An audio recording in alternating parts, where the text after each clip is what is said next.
Assalamualaikum warahmatullahi wabarakatuh. Selamat siang anak-anak sekalian, kelas 11 OTKP SMK Negeri 9 Semarang. Pada pertemuan ini kita akan membahas tentang materi bukti transaksi. Apa itu bukti transaksi? Lalu kenapa sih kita harus mempelajari bukti transaksi? Apa pentingnya transaksi bagi kehidupan kita atau khususnya bagi proses berlangsungnya kegiatan operasional di perusahaan? Kita awali dulu dengan pengertian transaksi. Apa sih pengertian transaksi itu? Transaksi secara umum adalah suatu kegiatan yang dilakukan oleh pihak organisasi maupun individu yang mampu melahirkan perubahan atas harta atau finansial yang dimilikinya. Kata kunci di sini adalah perubahan atas harta atau finansial. Perusahaan itu kan pasti memiliki perubahan harta, entah itu keuangan perusahaannya bertambah atau keuangan perusahaannya berkurang akibat terjadi transaksi atau terjadi pembelian sesuatu. Karena perubahan itu, transaksi harus diproses mulai dari pencatatan sampai dengan disajikan dalam bentuk laporan keuangan. Kita lanjut ke materi berikutnya. Apa saja sih transaksi-transaksi yang terjadi pada suatu perusahaan pada umumnya? Ada 1, 2, 3, 4, 5, 6. 6. Kita mulai dari A dulu. A. Penerimaan uang tunai dan barang dari pemilik sebagai setoran modal. Artinya apa? Maksudnya, pemilik perusahaan saat mendirikan perusahaan tentu ada yang menggunakan uang dan barang pribadinya untuk operasional perusahaan. Kalian membuat sebuah toko atau membuat sebuah warung, pasti ada setoran modal milik uang kalian pribadi. Setoran modal pribadi milik pemilik perusahaan atau pemilik toko atau pemilik warung. Hal ini pasti menyebabkan bertambahnya keuangan perusahaan. Dalam akuntansi itu disebut dengan setoran modal. Pada kejadian ini artinya perusahaan mendapatkan tambahan keuangan atau naiknya keuangan perusahaan. Kemudian yang B, pembelian perlengkapan dan peralatan secara tunai atau kredit. Maksudnya apa? Dalam kegiatan operasional perusahaan, tentu perusahaan memerlukan perlengkapan dan juga peralatan untuk mendukung kegiatan operasionalnya. Dalam proses itu pasti terjadi pengurangan keuangan perusahaan karena perusahaan kan membeli perlengkapan atau peralatan. Ketika membeli, maka perusahaan mengeluarkan uang. Terjadi pengurangan keuangan. Ini termasuk dengan transaksi yang terjadi. Yang C, pembayaran uang pada kreditur. Pembayaran uang kepada kreditur. Jadi begini, saat perusahaan memiliki hutang kepada orang lain itu disebut dengan kreditur. Tentu ketika melakukan pembayaran akan terjadi berkurangnya keuangan perusahaan. Ini juga termasuk transaksi. Yang D, penjualan jasa atau barang secara tunai atau secara kredit. Maksudnya begini, perusahaan itu kan karena jenis perusahaan ada yang bergerak di bidang jasa ataupun di bidang penjualan barang. Kalau terjadi penjualan barang atau jasa, tentu mereka akan mendapatkan bertambahnya keuangan atau terjadi naiknya keuangan. Itu termasuk dengan salah satu transaksi yang terjadi pada perusahaan. Kemudian yang E, penerimaan tagihan dari debitur. Debitur itu apa? Debitur itu adalah orang yang memiliki hutang kepada perusahaan kita. Jika debitur membayar hutang kepada kita, itu namanya adalah penerimaan tagihan dari debitur. Jika debitur membayar hutang kepada kita, maka akan terjadi kenaikan keuangan perusahaan atau keuangan perusahaan ini akan bertambah. Dan yang terakhir F, pembayaran beban-beban. Contoh beban itu apa saja sih? Perusahaan memiliki karyawan, mereka mengeluarkan beban gaji karyawan. Perusahaan pasti dalam operasional memerlukan listrik, air, telepon. Itu dalam pembayarannya termasuk dalam beban dan lain sebagainya.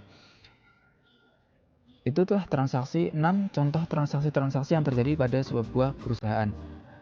Selanjutnya, perusahaan memiliki proses transaksi yang terjadi di internal dan juga eksternal perusahaan. Ada namanya bukti intern dan juga bukti ekstern. Bukti intern itu apa sih? Bukti intern itu adalah bukti transaksi yang dikeluarkan oleh perusahaan yang bersangkutan. Jadi bukti ini dikeluarkan oleh perusahaan tersebut atau usaha dagang tersebut. Contohnya, faktur penjualan, kwitansi, bukti penerimaan uang, nota debit, nota kredit yang dikirim, dan lain sebagainya. Yang kemudian bukti ekstern. Bukti ekstern itu bukti yang diterima dari pihak luar perusahaan. Kalau perusahaan ini menerima bukti transaksi dari luar, itu namanya bukti ekstern. Contohnya faktur pembelian. Kalau perusahaan kita membeli barang ke orang lain atau membeli barang ke perusahaan lain. Dan juga kwitansi bukti pembayaran. Selanjutnya, bukti transaksi pada umumnya berisi keterangan secara rinci mengenai jenis barang atau jasa seperti kwitansi, jenis, ukuran, jumlah satuan barang, serta pihak-pihak yang terkait dengan transaksi yang bersangkutan. Kita akan lanjut ke materi berikutnya, yaitu jenis-jenis dokumen transaksi. Jenis-jenis dokumen transaksi yang pertama adalah kwitansi. Apa itu kwitansi? Kwitansi adalah bukti transaksi penerimaan uang untuk pembayaran sesuatu. Kwitansi ini dibuat dan ditandatangani oleh pihak yang menerima uang. Kalau sebuah toko atau sebuah perusahaan itu menjual barang atau jasa kepada orang lain, siapa yang menerima uang? Tentunya adalah toko atau perusahaan kita. Kita menjual barang kepada orang lain, yang menerima uang siapa? Kita. Maka yang membuat kwitansi adalah kita, karena kita adalah pihak yang menerima uang atau penjual, diserahkan kepada pihak yang melakukan pembayaran atau pembeli. Contoh kwitansi seperti apa? Ini adalah contoh kwitansi. Di sini ada satu contoh kwitansi dari efisiensi atau jasa transportasi. Efisiensi selaku penjual jasa membuat kwitansi pembayaran. Nomornya ini, tanggal ini, yang menerima uang atau petugas penerima uang namanya Rudi Kenko, sejumlah sekian, pembayaran sekian. Dan juga ini ada kotakan kecil di sebelah kiri kwitansi, itu juga ditulis yang sama persis dengan ini. Nomornya sama, tanggalnya sama, terima dari sama, jumlah sama, untuk pembayaran sama. Kwitansi itu ada dua sisi. Sisi yang pertama yang kecil dan kedua yang besar. Apa tujuannya? Sisi yang besar ini biasanya dipotong, bagian sini dipotong untuk diberikan kepada pembeli. Sementara yang kecil ini, sisi yang kecil ini dipertahankan penjual untuk disimpan sebagai catatan pembelian atau catatan transaksi mereka. Biasanya di kwitansi ada dua bagian. Bagian yang besar untuk diberikan ke konsumen, bagian yang kecil diberikan sebagai catatan bagi penjualnya. Itu kwitansi. Kemudian yang kedua, bukti transaksi yang kedua adalah cek. Cek ini adalah surat perintah tidak bersyarat kepada bank untuk membayar jumlah uang tertentu pada waktu surat tersebut disertakan kepada bank. Ini ada satu contoh cek dari Bank BCA milik perusahaan PT MCD Graha Monaco. Ini adalah tanda tangan pimpinan perusahaan cap Monaco. Untuk apa sih cek? Di contoh ini cek BCA PT MCD. Siapapun yang membawa cek ini maka sudah dipercayai oleh PT MCD untuk mengambil uang sejumlah 2 miliar di Bank BCA.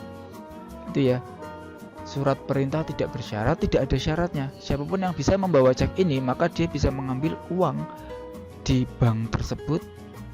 Ini penjelasannya dan ini petunjuk pengisian ceknya seperti ini. Kemudian yang ketiga, bukti transaksi yang ketiga adalah biliet giro.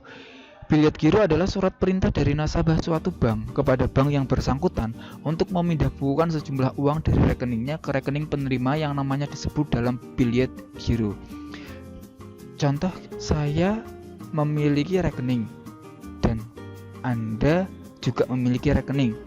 Saya membuat biliet giro, yang di biliet giro itu saya tulis nama Anda. Maka Anda bisa membawa biliet giro ini ke bank, kemudian bank akan mentransferkan uang yang ada di rekening saya ke rekening Anda. Itu fungsi dari biliet giro. Apa perbedaannya dengan cek? Kalau cek, saya punya rekening, kalian membawa cek dan menyerahkan ke bank, kalian bisa mencairkan uang sesuai dengan nominal yang ada di cek. Tapi kalau biliet giro, kalian tidak bisa mencairkan, hanya memindah bukukan uang yang ada di rekening saya ke rekening kalian atau orang yang ditulis atas namanya di sini. Begitu, itu biliet giro. Kemudian bukti transaksi yang keempat adalah faktur. Faktur ini adalah bukti transaksi pembelian atau penjualan dengan pembayaran secara kredit. Kata kuncinya di sini adalah pembayaran secara kredit. Faktur dibuat oleh pihak penjual dan diserahkan kepada pembeli. Kalau pihak pembeli, faktur yang diterima merupakan faktur pembelian, sementara bagi penjual, faktur yang dikirim kepada pembeli merupakan faktur penjualan.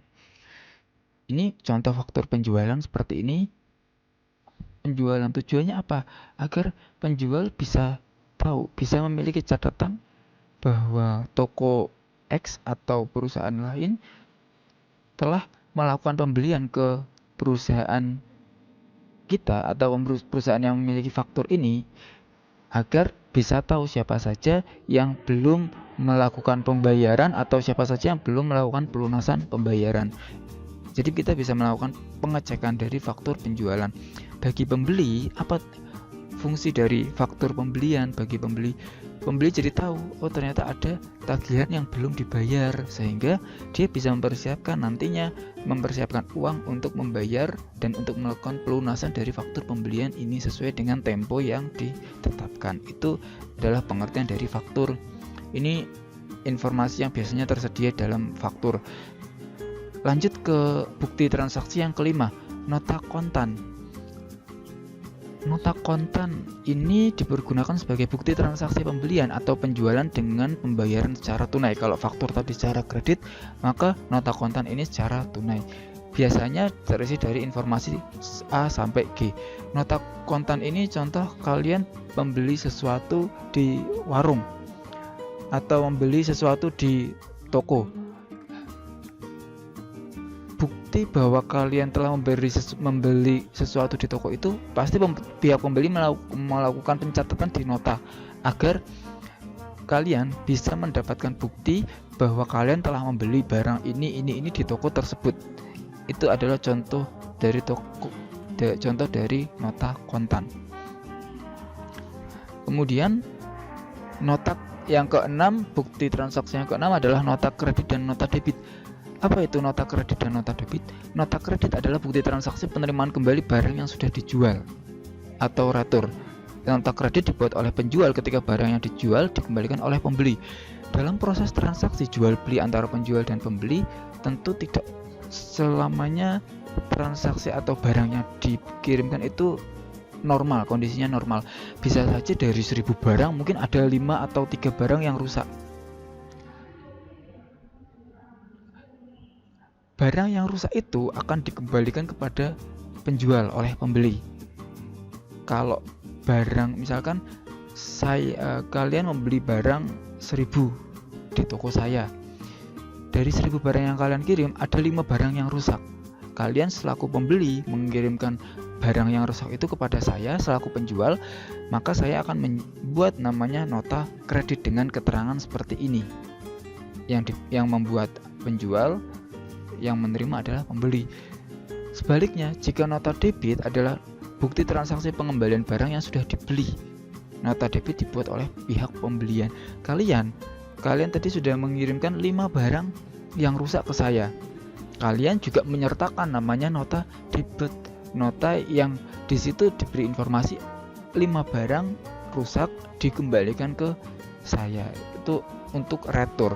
Tujuannya apa? Agar dalam proses jual beli, baik pembeli dan penjual itu mengalami keuntungan yang sama. Nanti sama-sama menguntungkan. Kalau memang ada barang yang rusak, ya segera dikembalikan untuk diperbaiki, untuk ditukar yang lebih baik. Sebaliknya, penjual juga bisa melakukan evaluasi barangkali nanti dalam pengiriman diperbaiki atau dalam pengemasan diperbaiki dan lain sebagainya. Dan bukti transaksi yang terakhir adalah bukti memo. Bukti memo itu adalah bukti transaksi internal. Jadi bukti memo ini dibuat oleh dan dari individu yang ada di perusahaan itu.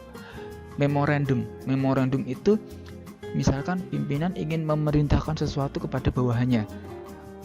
Agar perintah pimpinan itu bisa jelas dan tepat sampai kepada bawahannya, pimpinan melakukan pencatatan pada sebuah memo, lalu memo itu diserahkan kepada bawahannya yang ditunjuk. Maka bawahan akan melakukan instruksi sesuai yang ada di dalam isi memo pimpinan. Demikian materi yang bisa saya sampaikan kepada kalian semua. Kurang lebihnya mohon maaf, dan tetap jaga kondisi, tetap jaga kesehatan. Semoga pandemi ini bisa segera berakhir. Kurang lebihnya mohon maaf. Wabillahi taufiq wal hidayah. Wassalamualaikum warahmatullahi wabarakatuh.